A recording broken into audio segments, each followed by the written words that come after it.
どうも皆さんこんにちは、あきらです。今回はですね、こちらです。XCD35-100mm の新しいレンズをね、皆さんにレビューお届けできればなというふうに思っております。ということでですね、こちら X2D2 がね、新しく発売されることとなりましたね。先行レビューの方もね、すでにもう公開していると思いますので、そちらも見てくれたでしょうか。今回ね、こちらの X2D2 と同じタイミングで発表されたこのね、新作レンズについてね、もうたっぷりと使い込んできましたので、今回のこの動画ではこれをね、より深くね、知れるためにちょっとね、レビューを頑張ってお届けしたいと思いますので、ぜひね、最後まで見てもらえたらなと思っております。で、今回発売となるこのレンズがどういったものかというとですね、35mm から 100mm のね、もう超万能なね、第3元ズームレンズと言えるところですよね。焦点距離が35から 100mm で、フルサイズ換算が、ね、必要になります。このハッセルブラッドのカメラはフルサイズよりも、大きいセンサーとなりますので、逆にね、小さく掛け算をしないといけないんですね。なので、フルサイズ換算で 2876mm が一応公式スペックとのことなのですが、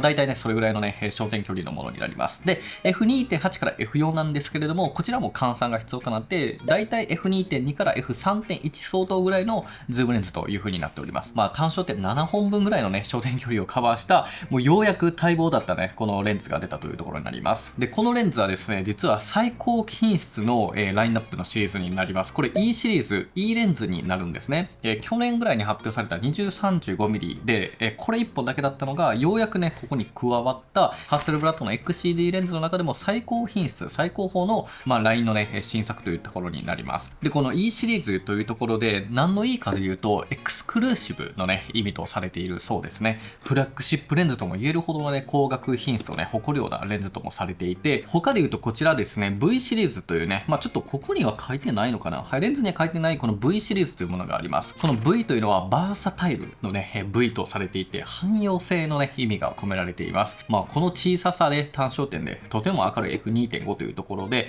すごくね、使いやすい。そんなね、V シリーズというものも展開としてはあります。で、他にもですね、P シリーズと呼ばれる、ポータブルの意味で、持ち運び、軽量、コンパクトというところで、力を入れて作られている、はい、こちらのね、ポータブルの 75pF3.4 のね、レンズとかがあったりしますね。小型軽量ポータブルというね、意味はありつつも、ハッセルブラッドの1億画素にね、耐えることができるという意味で、全然ね、画質もね、問題ないというところがあったりしますね。この P シリーズはこういったね、今 907X についてるこの 28P っていうのも、ポータブルのシリーズでめちゃめちゃちっちゃいですよね。これ、フードを取るとこんな感じなんで、こういった 907X ともめちゃめちゃ相性いいんですけど、こういったようにね、レンズのラインナップがいろいろとあったりはします。で、一応ですね、その他のね、XCD レンズというところで、ホームページにも記載がたくさんあるんですけれども、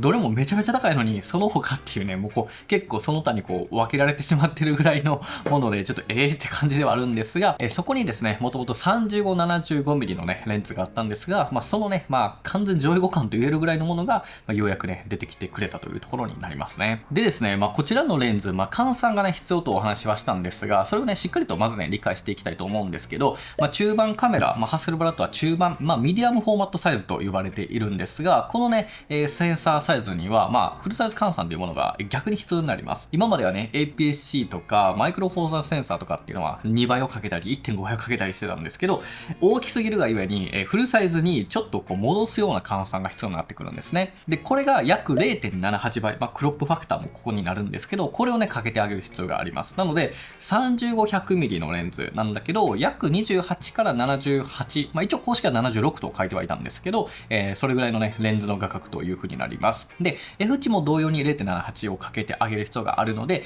F2.8 から F4 というのは約 2.2 から 3.1 のね、レンズという風になります。で、ただし1個注意点としては、F 値っていうのは露出、明るさというところになってきますので、厳密にはね、明るさ、露出自体はそんな変わりません。重要なのは被写界深度が変わるということになるので、ボケ感というところがフルサイズ換算で約 2.2 から3.1 相当になると、そういう風にね、思っていただければなと思います。でですね、すごく興味深いところで言うと、これね、メイドインジャパンなんですよね。ハッセルブラッドのカメラは、ハンドメイドインスウェーデンと、ここに刻まれています。ちょっと見にくいんですが、ハンドメイドインスウェーデンと、北欧ヨーロッパで生産されているものにはなるんですが、レンズはなんと、日本なんですよね。ハッセルブラッドというのは自社のレンズ工場をね、持たずに生産をね、パートナー企業に委託しているようです。ちょっとこの情報がですね、最新版として出てるわけではないのですが、いろんな情報をね、過去のものを踏まえた上での情報になるので、あくまでね、参考程度にお聞きいただければと思うんですが、2002年にね、登場した一眼レフ用の H シリーズというものがありました。これはですね、富士フイルムとの共同開発と、製造もですね、フジノン製になっていたんですね。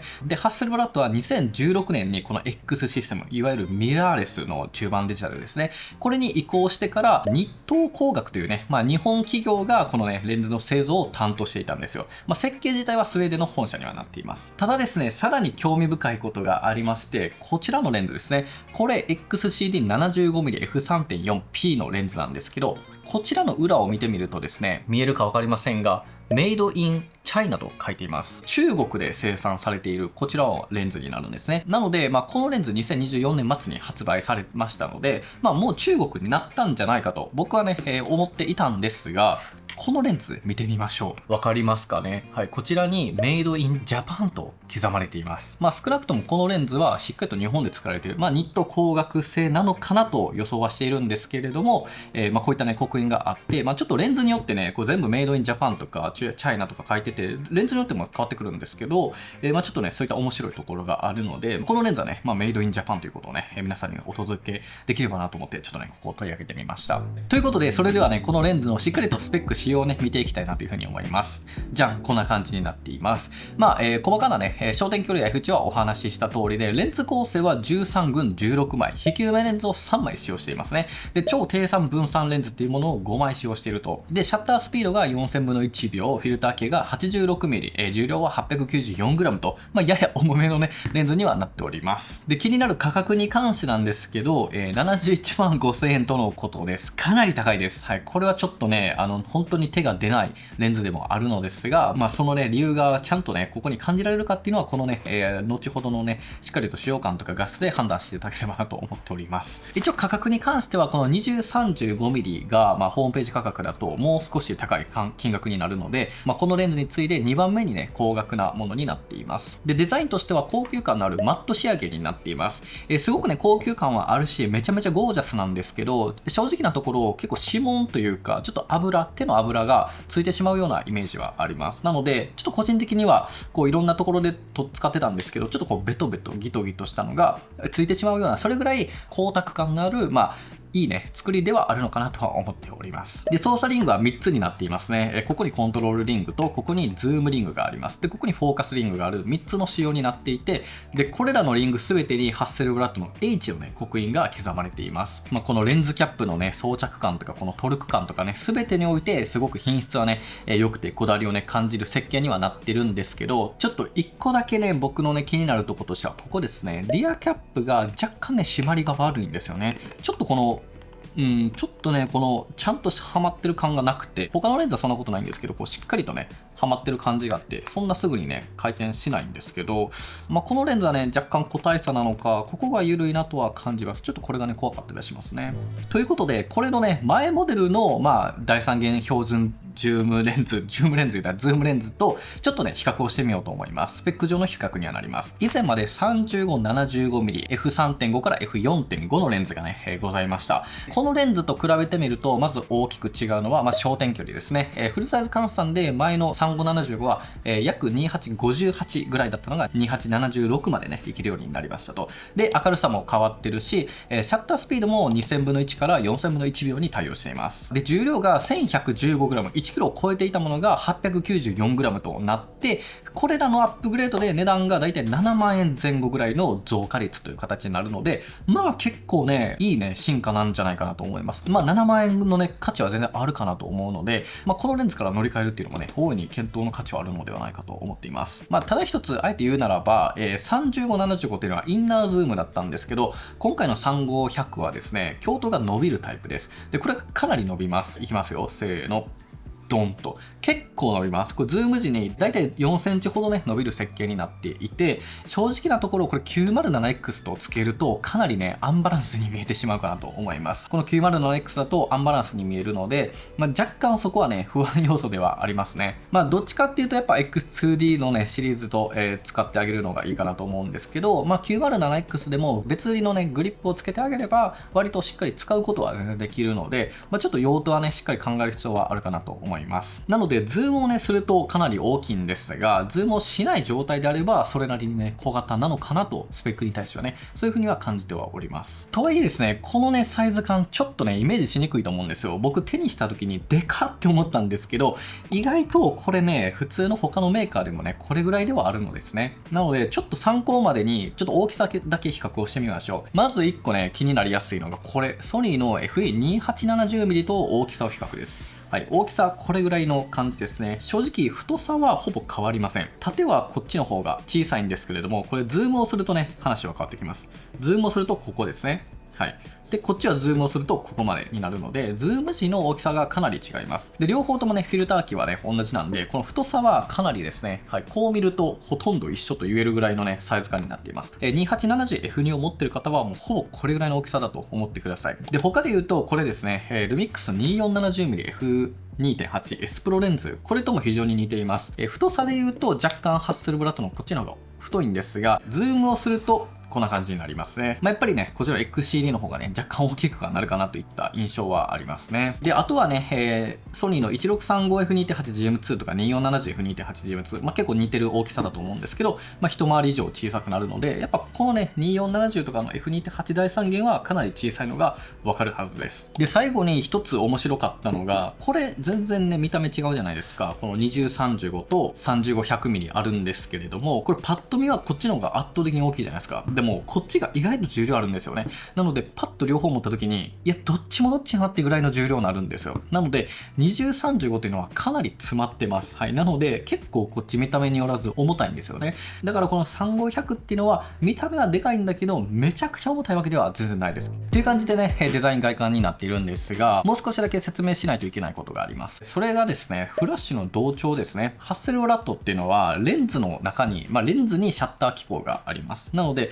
本体はもう電子のみなんですよね。メカシャッターありません。なのでレンズがシャッターを持ってると。リーフシャッターとも言ったりするんですけど、従来のカメラとは全くね、設計が異なってきます。これによってセンサーが同時に露出をすることができるので、レンズの全速度でフラッシュ同調が可能になるんですよ。一般的なカメラだったらフラッシュがね、このセンサーのね、このシャッターにこう合わなくて、こう半分だけ途切れてしまうみたいなことが、シャッタースピードが速すぎると起きたりするんですけど、レンズシャッターの場合はそれがね、心配必要なくなってくるといった形になるんですよ。だから今回このレンズで結構ストロボを使った表現もねしていました。なので日中の撮影でも F 値を開放にしてシャッタースピードを速くね2000分の1秒とかにした状態でもシャッターを切ることができるっていうね、こういった特徴があるので、結構ねスタジオカメラマンとかプロカメラマン写真家さんにも選ばれているというようなね背景があったりはします。で、接写近接撮影はねぼちぼちなところですね。はい、最短撮影がワイド側で40センチでテレ側で50センチになるので、めっちゃしんどいわけではないけど、そんな寄れないかなというようなところはありますね。なので広めで寄るよりもちょっと引いてズームでやった方が大きく映るんじゃないかなと思います。で、あと進化ポイントとしては新しいフォーカスモーターをね採用しております。なので XCD レンズの中でも最速のねフォーカス速度を実現します。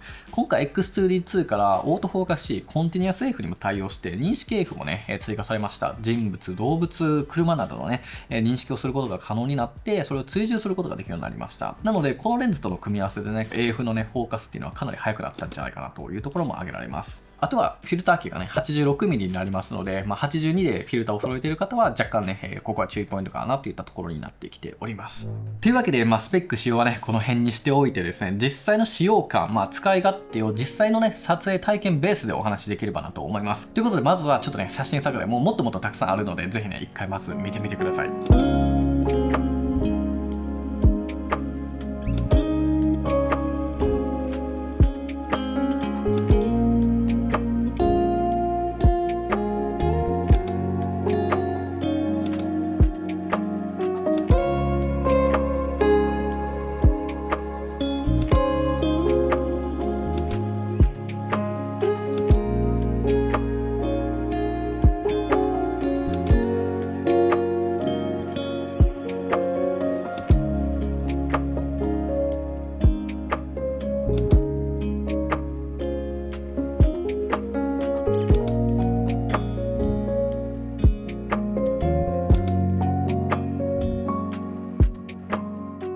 それではね、このレンズの使用感をね、しっかりとお話しできればと思うんですけど、今見ていただいた写真作例はですね、僕たちが開発したダヴィンチリゾルブ専用のシャッターパックというね、プラグインを使っています。これはですね、カメラで撮影した写真の IFGF データをね、自動で解析をして、それらを一発で展開するね、ダヴィンチリゾルブ専用のプラグインになっています。ワンタッチでロードするだけでね、非常におしゃれでね、高クオリティなね、デザインを展開することができて、これらはプリセットで保存することもできるし、シェアすることもできるし、本当にいろんなね、カスタムデザインをすることができます。今回のね、X2D2 のね、レビューでもたくさんの写真作例が出てたと思うんですけど、今回の動画も含めて全てシャッターパックでね、ワンタッチでやってるだけなんですよね。こんなに画期的なものはないですよね。しかもこれは9対16のね、アスペクト比にも対応していますので、SNS のね、コンテンツクリエイターの皆さんとか、僕たちと同じように YouTube をね、制作をしている方たちに役にね、立てるものかなと思っておりますので、シャッターパックプラグイン、ぜひね、興味ある方は、ビジュアルパークというね、オンラインショップからぜひダウンロードしてみてください。ちなみに新作カメラ X2D2 のね、サンプルのね、写真データ、ローデータをダウンロードすることが無料でできますので、ビジュアルパークに全て用意しておりますので、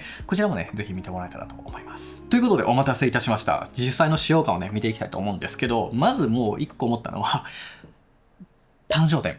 このレンズはもう単焦点だなと思いました。全域で本当に描写力が高くて、光学品質が本当に妥協のない、さすが E シリーズというところになってくるかなと思います。僕は結構やっぱり単焦点とズームレンズっていうのは、単焦点を選びたくなる傾向があって、やっぱり画質が綺麗なんですよね。たださすがにこのレンズはもうこれでいいなと思ってしまうぐらい、本当にちょっと感動的なシーンがね、たくさん撮れました。どんな写真を撮っても本当にキレキレで、もうボケ感もしっかりとありますし、やっぱりこのね、画質でズームができるというところは他のね、レンズにはない、絶対にないね、魅力かなと思っております。このね、レンズがね、実際にカバーできるね、XCD レンズってたくさんあると思っています。例えば 28P、で 38V、で 45P かな、で 55V、で 75P、で 90V。これらがね、一本でまとめれると言っても過言ではないかなと思います。これだけのね、XCD レンズをもう E シリーズの描写力で使えるっていうのは他にはない魅力ですよね。で、やっぱりボケ感がね、本当に僕はいいなと思いました。これね、かなりボケます。フルサイズ換算ね、やっぱり F2.2 とかってもうやっぱめっちゃボケるじゃないですか。で、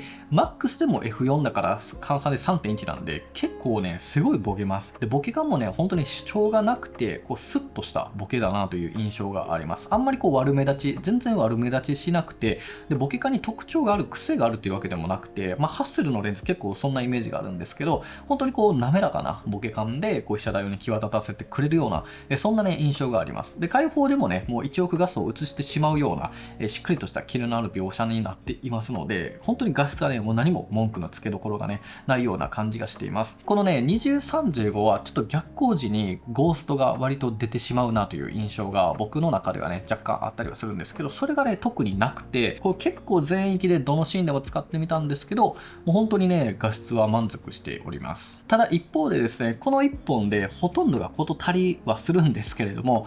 広角はね、ちょっとやっぱ物足りなさをやっぱ感じてしまうときはいくつかあります。やっぱり換算約 28mm なので、24ないと、で20もないというところになるので、やっぱりね、場面によってはね、そこは出てくるなという印象があります。特に今回はスペインとかポルトガルに行っていたので、ヨーロッパって建築物がね、すごく歴史的あるもので、縦長だったりとか、結構本当に広大に見せたい。そんなシーンが多いんですけど、そういった時はやっぱちょっとこのレンズだとね、入りきらないシーンも多かったですね。これはこのレンズが悪いというよりかはもう焦点距離の話になるので、やっぱりね、このヨーロッパにはね、2035もやっぱ必須だなというふうには思ったんで、やっぱりこの組み合わせでこそ本当にね、もう全てが対応できるというようなところかなとは思うんですけど、ちょっとね、広角が物足りないと感じるときは少なからず出てくるかなと思います。なので僕としてはこのレンズはもちろんなんだけど、別でこの 28P だけ持っておくみたいな、2035はかなり高いんで 28P だけ用意するみたいなね、そういったようなやり方もいいと思うし、35mm 換算約 28mm とはいえ引ければ、それなりに入るんですよね。なので今回サグラダ・ファミリアとか見に行ったりしましたけど、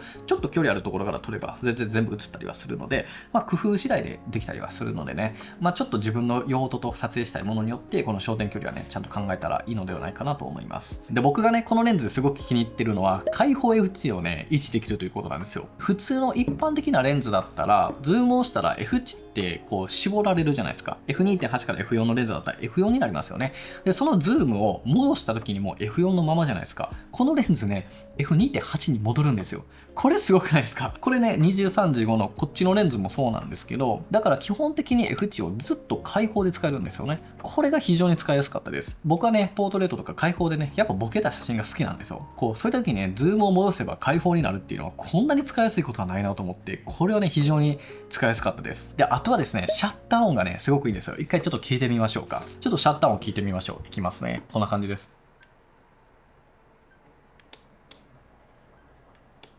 はい。結構ね、しっかりとカッコンって感じで音があります。僕がね、よく使ってた 55V とか、他のね、レンズっていうのは結構音が静かなんですね。ちょっとこの 28P 聞いてみましょうか。こんな感じです。こういう音。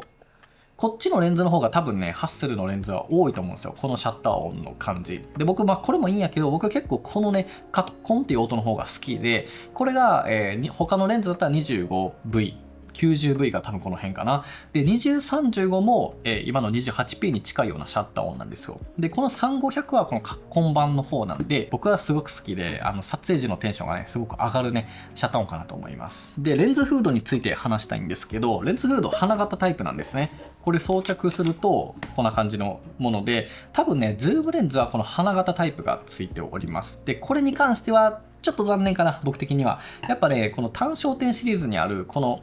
一体型というか、なんていうんですかね、この形がやっぱ良かったかな。こっちの方がかっこいいんですよね。ただの好みかな、これ。はい。ただね、ちょっとズームレンズはこの2035もね、含めて花形になると。で、ハッセルのね、このフードちょっとつけづらい。めっちゃ。慣れたらいけるんですけど、このオレンジとオレンジ合わせて、逆にするときはこのね、白の方を合わせてやってあげれば、綺麗につくんですけど、これね、慣れるまで若干時間がいると思います。なんか綺麗にね、つけるのむずいんですよね。で、続いてオートフォーカスに関してなんですけれども、非常に良くなってるし、もう AFC で、コンティニアスで、しっかりとね、追従することができます。ただですね、ちゃんとやっぱりね、人間とか動物とか車が動いてるシーンを撮るっていうのは、もう連写にする必要があるなという僕の感想です。しっかり認識はね、できるんだけど、やっぱこのフィーリングがね、やっぱそんな速くないんですよね。例えばですね、ちょっとこれ人物認識できるかな。このまま僕のはい。顔を今認識していますよね。これでね、じゃあ動き物を撮ろうってなった時に、やっぱこんぐらいの速度感なんですよね。全然撮れるんですけど、ちょっとね、やっぱもっさりというか、このフォーカスがね、やっぱ、もうちょい早く合えばなっていう感じが思いました。撮影設定を連写にしてあげればね、秒間3個まで撮れますので、はい、こんな感じで撮ることができるので、それなりに撮ることは全然できます。ただやっぱね、他のね、ミラーレスのね、もう超フラッグシップのものと比べたらそんな速くはないし、あと、ちょっと犬のね、認識精度がそんなに高くないような印象がね、あるので、ちょっと前ボケがあったりするとね、苦手だったりはするので、連写でしっかり撮るっていう必要があるかなと思いました。ただ連写にすると1億画素全部入っていくので、結構ね、バッファー詰まるんですよね。なので、ちょっとその辺の読み込みとかが、